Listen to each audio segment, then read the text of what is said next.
السلام علیکم ورحمۃ اللہ وبرکاتہ۔ کیا آپ نے کبھی سوچا ہے کہ جب روح گلے تک پہنچ جائے گی تو اس وقت ہمارا مال، ہماری طاقت یا ہمارے عزیز کیا کر سکیں گے؟ آج سورہ واقعہ کی آخری آیات میں اللہ تعالی ہمیں موت کی حقیقت، مومن اور کافر کے انجام اور آخرت کی یقینی کامیابی یا ناکامی کے بارے میں بتاتا ہے۔ آئیے خشوع و ادب کے ساتھ سورہ واقعہ کی آخری مبارک آیات کی تلاوت، کنز ایمان اردو ترجمہ اور مختصر بیان سنتے ہیں۔ اعوذ باللہ من الشیطان الرجیم، بسم اللہ الرحمن الرحیم۔ فلولا اذا بلغت الحلقوم، پھر کیوں نہ ہو جب جان گلے تک پہنچے۔ یہ آیت موت کے آخری لمحے کی منظر کشی کرتی ہے۔ جب روح گلے تک پہنچ جاتی ہے تو انسان اپنی تمام طاقت اور اختیار کھو دیتا ہے۔ وَأَنْتُمْ حِينَئِذٍ تَنْظُرُونَ، اور تم اس وقت دیکھ رہے ہو۔ اہل خانہ اور عزیز صرف بے بسی سے دیکھ سکتے ہیں، لیکن موت کو روکنے کی طاقت کسی کے پاس نہیں ہوتی۔ وَنَحْنُ أَقْرَبُ إِلَيْهِ مِنْكُمْ وَلَكِنْ لَا تُبْصِرُونَ، اور ہم اس کے زیادہ پاس ہیں تم سے مگر تمہیں نگاہ نہیں۔ اللہ تعالیٰ کے فرشتے اس وقت موجود ہوتے ہیں، لیکن انسان انہیں اپنی آنکھوں سے نہیں دیکھ سکتا۔ اس سے اللہ تعالیٰ کی قدرت اور غیب کی حقیقت واضح ہوتی ہے۔ فَلَوْلَا إِن كُنتُمْ غَيْرَ مَدِينِينَ، تو کیوں نہ ہوا اگر تمہیں بدلہ ملنا نہیں۔ اللہ تعالیٰ منکرین کو چیلنج فرماتا ہے کہ اگر تم سمجھتے ہو کہ تم پر کسی کا اختیار نہیں تو پھر موت کو روک کر دکھاؤ۔ ترجعونها إن كنتم صادقين، کہ اسے لوٹا لاتے اگر تم سچے ہو۔ یہ آیت واضح کرتی ہے کہ زندگی اور موت کا اختیار صرف اللہ تعالیٰ کے پاس ہے۔ کوئی انسان روح کو واپس نہیں لا سکتا۔ فَأَمَّا إِن كَانَ مِنَ الْمُقَرَّبِينَ، پھر وہ مرنے والا اگر مقربوں سے ہے۔ جو بندے اللہ تعالیٰ کے خاص مقرب ہیں ان کے لیے موت خوف کا نہیں بلکہ رحمت اور کامیابی کا آغاز ہے۔ فَرَوْحٌ وَرَيْحَانٌ وَجَنَّتُ نَعِيمٍ، تو راحت ہے اور پھول اور چین کے باغ۔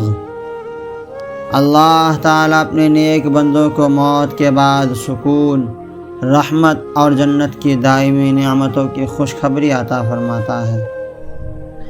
وَأَمَّا إِن كَانَ مِنْ أَصْحَابِ الْيَمِينِ، اور اگر دہنی طرف والوں سے ہو۔ اصحاب یمین وہ خوش نصیب مومن ہیں جنہوں نے ایمان کے ساتھ نیک اعمال کیے۔ قیامت کے دن اللہ تعالیٰ انہیں عزت اور کامیابی عطا فرمائے گا۔ فَسَلَامٌ لَكَ مِنْ أَصْحَابِ الْيَمِينِ، تو اے محبوب تم پر سلام ہو دہنی طرف والوں سے۔ اللہ تعالیٰ اصحاب یمین کے لیے سلامتی، رحمت اور اطمینان کی بشارت دیتا ہے۔ یہ ان کی کامیابی اور اللہ تعالیٰ کی رضا کی علامت ہے۔ وَأَمَّا إِن كَانَ مِنَ الْمُكَذِّبِينَ الضَّالِّينَ،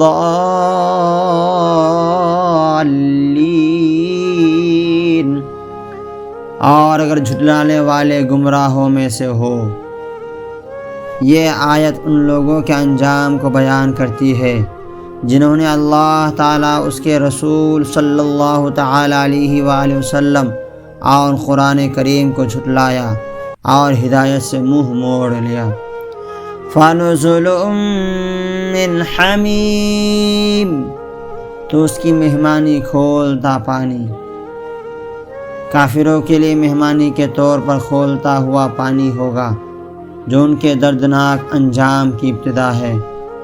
وَتَصْلِيَةُ جَحِيمٍ، اور بھڑکتی آگ میں دھنسانا۔ یہ آیت آخرت کی سخت سزا سے ڈراتی ہے تاکہ انسان دنیا ہی میں توبہ کرے اور سیدھے راستے پر چلنے کا فیصلہ کرے۔ إِنَّ هَذَا لَهُوَ حَقُّ الْيَقِينِ،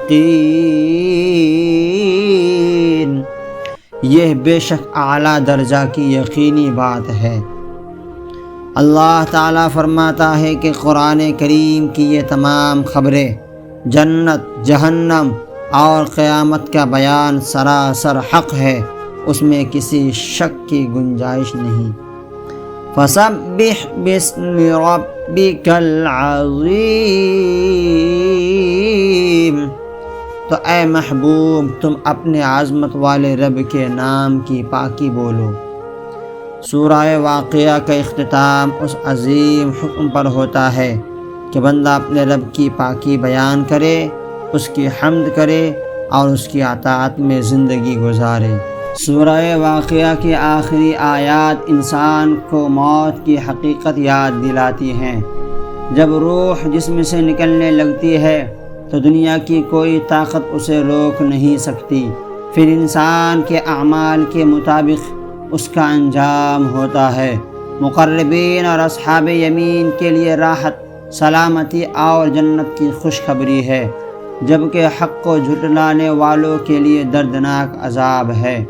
آخر میں اللہ تعالیٰ اعلان فرماتا ہے کہ یہ سب یقینی حق ہے، اس لیے ہر انسان کو چاہیے کہ اپنے عظمت والے رب کی تسبیح کرے، قرآن کریم پر ایمان لائے اور اس کی تعلیمات پر عمل کرے۔ الحمدللہ، آج سورہ واقعہ کی مکمل سیریز اپنے اختتام کو پہنچی۔ ہم دعا کرتے ہیں کہ اللہ تعالی ہمیں قرآن کریم کو پڑھنے، سمجھنے، اس پر عمل کرنے اور دوسروں تک اس کا پیغام پہنچانے کی توفیق عطا فرمائے۔ اگر آپ نے اس پوری سیریز سے فائدہ حاصل کیا ہے تو اس ویڈیو کو لائک کریں، اپنے اہل خانہ اور دوستوں کے ساتھ شیئر کریں اور غلام جیلانی چینل کو سبسکرائب کرنا نہ بھولیں۔ انشاءاللہ اگلی قرآنی سیریز میں ایک نئی صورت کے ساتھ دوبارہ حاضر ہوں گے۔ جزاکم اللہ خیرا کثیرا۔ السلام علیکم ورحمۃ اللہ وبرکاتہ۔